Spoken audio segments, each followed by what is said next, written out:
একদম একদম। চলো ভিডিওটা স্টার্ট করা যাক। একদম 1 2 3 স্টার্ট। আস্তে খাও, তুমি তো মনে হচ্ছে 20 সেকেন্ডের মধ্যে সব খাবার খেয়ে নেবে। আরে গলা আটকে যাচ্ছে তো। আস্তে আস্তে আস্তে। 16 সেকেন্ড কমপ্লিট।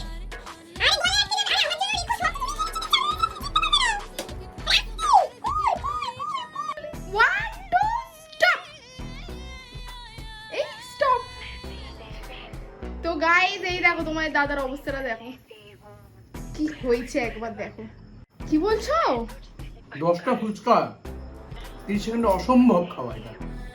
তো গাইস আজকের ভিডিওটা কেমন লাগলো তোমরা কিন্তু অবশ্যই কমেন্টে জানিয়ে। তোমার দাদার আমি অবস্থাটা দুইবার হারলাম, আমি দুইবার হারলাম। হারাবোই তোমারও তোমাকে তোমাকে তোমারও দিন হারাবোই আসবে। হারাবোই। তো চলো গাইস আজকের জন্য টাটা।